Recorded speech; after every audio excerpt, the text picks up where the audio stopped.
Well, what I've noticed is a lot of artists look at other artists as competition, and I stand out and I say I don't have any competition.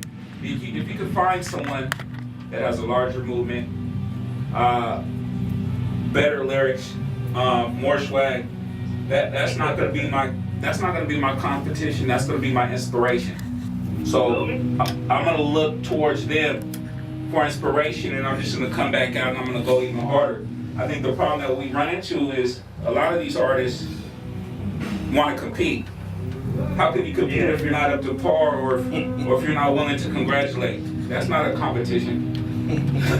There's only one person competing, so you can't compete by yourself. Real talk. Most definitely. There's a lot out here. But like I said, the saturation, it's hard to see a lot of that stuff. You know what I'm saying? You gotta be in the right place at the right time. You know what I'm saying? You see a little bit of the good, a lot of the bad. You know, I mean, like for me, for example, I mean, there's a lot of people out here who help me with whatever, and I do the same for them. You know what I'm saying? There's a lot of people out here like that. A lot of stuff is behind the scenes. You know, it's not a whole bunch of stuff like that happening on stage. I mean, people can, like you said, competition. I mean, people can still compete on stage and seem like, you know, there's gonna be trouble, but you know, and there'll be some brotherly love, you know, right after that off stage. Right. You know, he that is here. A lot of it's happening behind the scenes, but you know, it's calmed down quite a bit too, especially in the last year. Yeah, I agree. There has definitely been a calm, but is that just to prepare us for the next storm? For the next storm. For the next storm. I mean, there's going to be an explosion one way or another. There's going to be an explosion, you know. But I think hopefully it's going to be a good one and not a bad one. I mean, there's plenty out here for everybody. Some people, they don't really understand that. You got to make a need for yourself and create that lane and just get your money and finance a dream. You know, that's what it's about. That's why there's DJs who are producers who are DJs, you know what I'm saying? That's why there's MCs who work at Target. I mean, that's just the way it is. Most definitely. And that just goes to show, you know, we can't, true entrepreneurs and true businessmen, we don't put all of our eggs in one basket at all. And RC is definitely a prime example of that. RC DJ and producer as well. So I mean, he's doing multiple things, and right now, especially with the way the economy is, you gotta have your hand in a bunch of different pots. Oh, dang. You know, because you don't have it when you get broke, you get angry. Exactly, and I think that might be a lot of problem with the Northwest movement. I think a lot of people aren't benefiting financially, and when you don't have money or you're not making money, you have a lot of free time on your hands, and with that free time, you get to thinking about what other people owe you. So, RC, you being a producer, and I kind of want to touch it from a producer standpoint. Right. You make hot beats, man. I appreciate that. That's not new to anybody. Everybody on my, I was like, if you don't know, you're going to want to do the research and find out, man. Sideways.com. Arguably the best producer in the Northwest. I'm from the town, so my thoughts might be biased. We have a couple of hitters out of Tacoma as well. But I'm here with RC, so I want to talk about producing. When you're making these hit records and you listen to music, you know, in the States and abroad, and you hear what people are coming up with, do you sometimes shy away from giving up your masterpieces? You work hard on creating these beats, and I'm sure when you hear them, you know if it's a hit or not. Yeah. As soon as I hear a beat, I know if it's a hit, if I can put something on it that's going to be a hit record. For sure.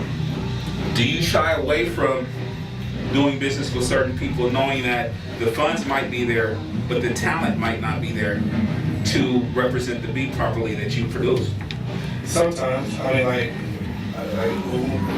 in order for me, like, to weed out the BSers, you know what I'm saying? I mean, I have to tell everybody, yeah, you know what I'm saying? And then, I mean, I just have to coordinate and prioritize the way the best way I can do it, you know? I mean, a lot of people just be like, man, I'll shoot an interview with you, man, and you get in the car and never hear from them. You know, sometimes I don't expect to hear from them, that's okay. You know, when it comes to artists and coming to me and me giving or selling them beats, whatever the case may be, I'm more selective, you know, because it's my job to make hits, you know what I'm saying? I haven't, you know, I mean, I appreciate you saying, you know, how great of a producer I am, but I haven't made a hit yet. I haven't, you know, I mean, I've made a bunch of money off this, not saying that I am like broke, but, you know, but you have to be selective. As a producer, you have to be selective because, like I said, if you look at sideways.com, you know, you see about 48 albums that I've been on, not to take anything away from any of them, but, you know, that's all beats sold. You know, but you know, at this day and age, and you know the way everything is, I just I'm selective with who gets what I sell, what I give away, what I collab with, you know, what I keep, and all that kind of stuff. So it's a matter of just kind of prioritizing. Most definitely, and that's interesting because on Facebook I posted that we were going to have a sit down and a conversation to actually discuss the issues that face us and why we haven't been able to reach the masses, and there are a lot of people that discuss success and they label success as getting paid for one show or two shows, and success is, as you said, having the ability to pick and choose. Yeah. If you're successful, truly successful, you pick and choose pretty much who you want to do business with. Right. What different business ventures you want to explore. Yeah, definitely. So that would be the true meaning of success, not just getting paid for one show, two show. Right. When you start lining them up and you're turning shows away, not that that's a good thing, because you definitely want to be able to feed your fans, but when you're able financially to walk away from the situation. Well, I mean, I see success in this business at this time, you know, with our economy is, you know, rent paid, keep your car. Off of music. You feel me? Like, I mean, if you can do that, I mean, you know, that's success. I mean, it's successful, you know, as an artist. Of course, you know, it's all this other stuff that people want to get. I mean, that's with or without a label. And if you can maintain, you know, yourself and possibly your family off of music, to me, that's success. Which definitely brings us to another topic. When is it not okay to do business with someone just to feed your family? Because I mean, I feel that we have responsibilities as musicians to try to avoid saturation or putting out material that is not up to par. Is it okay to approach a situation just for financial gain, knowing that the material is something maybe you might not agree with, or something that's just not good for the situation you're in order just to pay bills? Because if we didn't do that, there's a chance that we might be able to emerge as a hip hop powerhouse. If there was no bad music, only good music coming out of here. So you're asking me, when is it not okay to just take the money and run? Exactly. Like I said, I am selective. I also select when I need some bread, and I'll take it. You know, I mean, it's an integrity thing. You know, I mean, really, I'm not saying that my reputation is Teflon. It's pretty tough. So if somebody was to hear a song that I did the beat for, lyrics aren't that good or content's not that good, most likely I'm still gonna come out shining. Just because they're gonna hear the beat, like, well, that's what RC did. You know what I'm saying? One thing I noticed when I did my last album is that people really do recognize what I put into a song, and what I, you know, and I didn't even realize that. Like I mean, after I did Full Circle, it's like, yeah, I can tell you, this is your baby right here. This, you know, number such, so that's your baby. So, if I get some money, I might have to go get it. I hear you. I actually, when we were at Papa's the other night, I was talking to you about, I was probably about 14, maybe 15 years old, and you had Sideways over there in the South End. Right. And I just started rapping. Right. And I was in there with JT and Adriel, and they wanted me to freestyle. Right. And I'm like, you know, to me, I'm sitting next to Dr. Dre. I'm like, okay, how bad do you want it? and I guess I just wasn't hungry enough. Right. But when I did finally get it together, and I shot you that Seattle Lights track. Right. And you shot it back, I mean, pretty much immediately with the new beat on it, something authentic. And I mean, we pretty much ran through that. So I know that as artists, we can definitely reach out. Yeah, definitely. The material is there.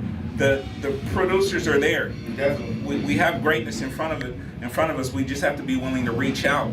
If you don't reach out, you're not going to be able to accomplish your dream. That's the truth. I mean, you got to make those connections. And I'm not talking about trying to make 50 friends on Facebook a day. I'm talking about shake a hand, look a man in the eye, see what he's about, and handle your material. Most definitely. He may listen, he may not. He may love it, he may hate it, but he got it. The worst thing that's going to happen is he'll throw it in his backseat and somebody else will get it. I don't know. But you have to make that connection. Most definitely. And I know Facebook is great, but you can't make friends on Facebook. That's very true. Which leads me to another, and I wanted to just briefly touch on it. RC, I ran into situations where I'll walk into a club. Yeah. And somebody that's been hitting me up nonstop on Facebook, dig your music, Swift, what's up, and, just trying to carry on long conversations. Majority of the time it's because they want something from me, but that doesn't mean I'm not willing to give help, because I definitely will give help. Right.